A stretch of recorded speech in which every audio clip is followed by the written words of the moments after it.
Olá, meus amigos, tudo bem com vocês? Estou aqui trazendo mais um vídeo de resolução de questão. Mais uma vez, nós vamos resolver uma questão de direito civil. Nós estamos, aprofundando nossos estudos em direito das obrigações.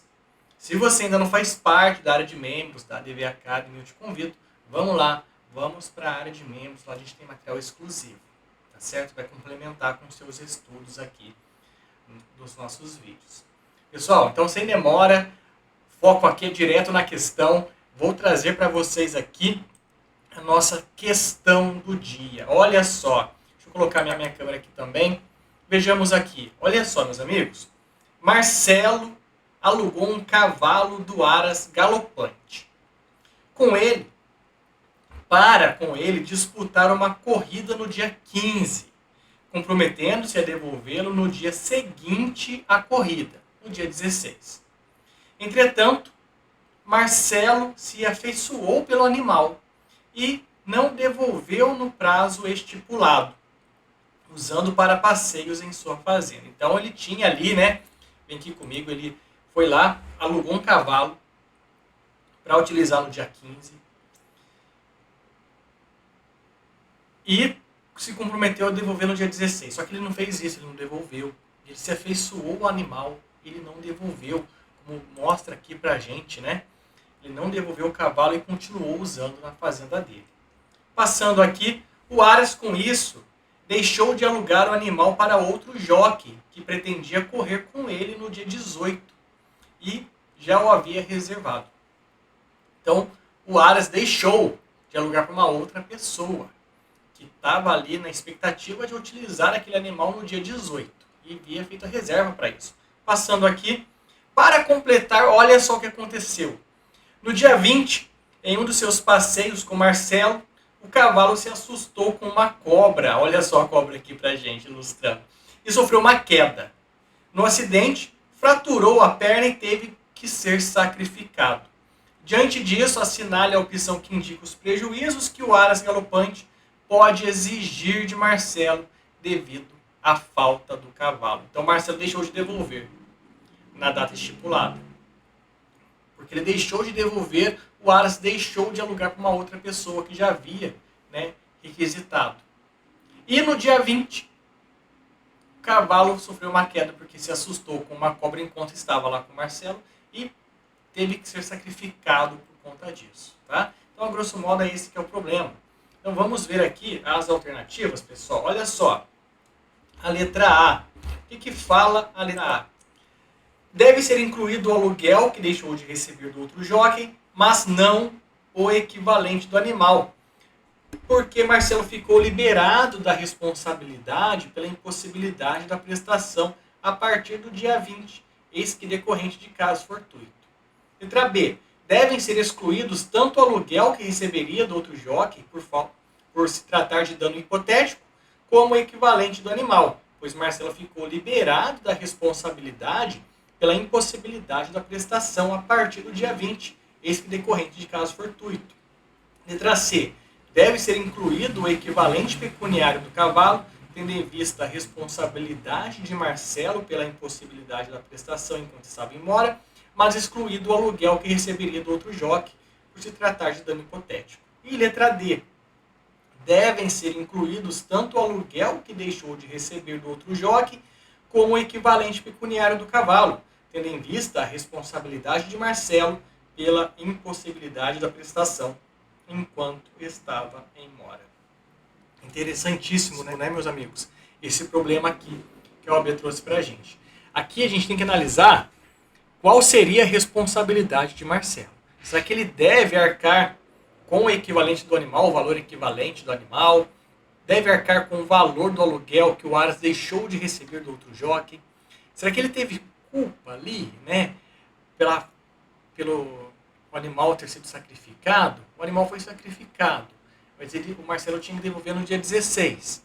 Não devolveu. Dia 20 o animal tomou um susto ali por conta de uma cobra. Por conta disso ele foi sacrificado. Poxa, será que o Marcelo tem responsabilidade em cima disso ou não? É isso que a gente tem que analisar nessa questão. Essas alternativas param em cima disso. A A gente precisa analisar A, B, C e D, como nós fizemos aqui, né? Analisar cada uma delas, ver o que o Marcelo fica responsável, o que não. Você já sabe a resposta? Você tem uma noção, né? Você consegue ir eliminando de forma hipotética ali cada uma das alternativas? Ou você precisaria analisar o Código Civil? Aqui nós estamos treinando, aqui a melhor forma de estudo é essa. Analisar a questão, pensar sobre o caso, analisar alguns artigos do Código Civil para trazer resposta para a gente. No dia da prova, você tem que pegar ali e colocar todo o seu conhecimento na mesa. Aqui não, aqui a gente pode treinar. E eu trouxe para vocês, para facilitar o nosso estudo, alguns artigos aqui. Olha só, artigo 238, 239, 389, 399 e 402, todos eles do Código Civil. Olha o que fala o 238. Se a obrigação for de restituir coisa certa e esta, sem culpa do devedor, se perder antes da tradição, sofrerá o credor a perda. E a obrigação se resolverá, ressalvados seus direitos até o dia da perda.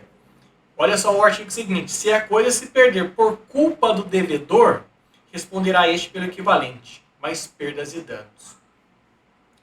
389. Não cumprida a obrigação, responde o devedor pelas perdas e danos, mais juros e atualização monetária, segundo índices oficiais regularmente estabelecidos e honorários.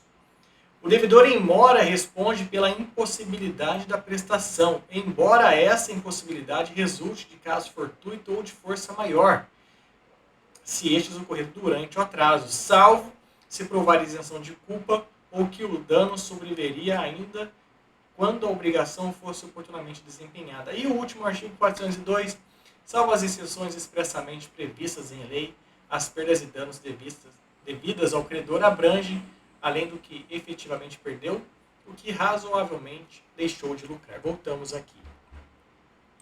Pessoal, então nós vimos aqui 5 artigos, né, do Código Civil. Para relembrar, né, tentar relembrar aí o conteúdo, o conceito. Se você, né, está em dúvida ainda com relação ao direito das obrigações, tem que rever o conteúdo, dar uma estudada lá com mais profundidade, tá? Para resolver uma questão. Mas esses artigos que eu trouxe é uma baliza ali para a gente relembrar alguns conceitos, tá certo? Aqui o Marcelo, relembrando, alugou o cavalo. Alugou o cavalo, tinha que devolver em uma data específica, não devolveu, continuou usando o cavalo. Tinha ali uma outra pessoa que já alugou o cavalo ali do Aras e não pôde utilizar aquele animal porque o Marcelo não devolveu para o Aras ainda. Então o Aras deixou de alugar para uma outra pessoa. Deixou de, né, oferecer lucros com aquilo. E o cavalo teve que ser sacrificado enquanto estava com o Marcelo por conta do atraso na devolução. Nós temos que saber, o Marcelo, ele é responsável ali pelo aluguel que o Aras deixou de ganhar? Ele é responsável pelo animal estar com ele? Poxa, Denis, mas o Marcelo não matou o cavalo. Foi um caso fortuito que aconteceu. Mas nós vimos ali um artigo do Código Civil que ampara essa situação, né? A pessoa em atraso ali, ele é responsabilizado com relação a caso fortuito, certo? Ele fica responsabilizado. Então, não dá para afastar isso do Marcelo, correto? Então, olha só que interessante essa questão. Olha só, né, voltando aqui para a gente, vou colocar a telinha para vocês aqui, o nosso probleminha, né? Só para relembrar o conteúdo aqui do problema, o que aconteceu, certo? E os questionamentos. Qual das alternativas, meus amigos, é a alternativa correta? Letra D. Devem ser incluídos tanto o aluguel que deixou de receber do outro jockey como o equivalente pecuniário do cavalo, tendo em vista a responsabilidade de Marcelo pela impossibilidade da prestação enquanto estava em mora. O atraso dele, né, a demora dele em devolver o animal para o Aras, ele fica responsabilizado por todo o problema que ele causou. O fato da cobra ali, né, ter causado ali o susto no animal, ele vir a ser sacrificado, foi culpa do Marcelo, que não devolveu o animal na data específica, certo? O fato do Aras deixar de alugar o cavalo para uma outra pessoa foi culpa do Marcelo, pela demora que ele teve em entregar o cavalo. Tudo isso deve ser atribuído ao Marcelo. Ele deu causa àquilo. Então ele deve ser responsabilizado. Por isso que a letra D é a nossa alternativa correta. Certo? Aqui então a gente ficou em 10 minutos, né, conversando, analisando essa questão com calma. Eu sei que na prova você não tem 10 minutos para ficar numa questão, mas aqui nós estamos treinando. Daria para debater muito mais essa questão. Mas aqui eu quis ir direto ao ponto, trazer alguns artigos para você relembrar. Tem um e-book lá na área de membros sobre os principais artigos que foram cobrados com relação ao direito das obrigações no exame da OAB. Reveja ali o conteúdo, tá certo? Não se prenda só aquele é só para dar uma relembrada no assunto, só para não passar em branco, tá certo? Eu sei que sua vida é corrida, eu sei que você tem outros afazeres, então a intenção aqui é ser estratégico, direto ao ponto. Trazer uma questão, responder ela e trazer um pouco do conteúdo também para a gente relembrar. Eu espero que este nosso tempo dedicado na aula de hoje tenha sido proveitoso para você. Qualquer dúvida é para mandar mensagem para mim, tá certo? Por isso que nós temos a área de membros da DV Academy, para que você possa entrar em contato comigo, para que a gente possa tirar todas as suas dúvidas. Deixa eu voltar para cá, certo? Para que a gente possa, né, ter esse contato direto, que a gente aprenda o conteúdo. Eu quero que você obtenha aprovação no exame de ordem. Eu estou aqui para isso, estou aqui para te ajudar. Grande abraço, eu te vejo no próximo vídeo. Até mais!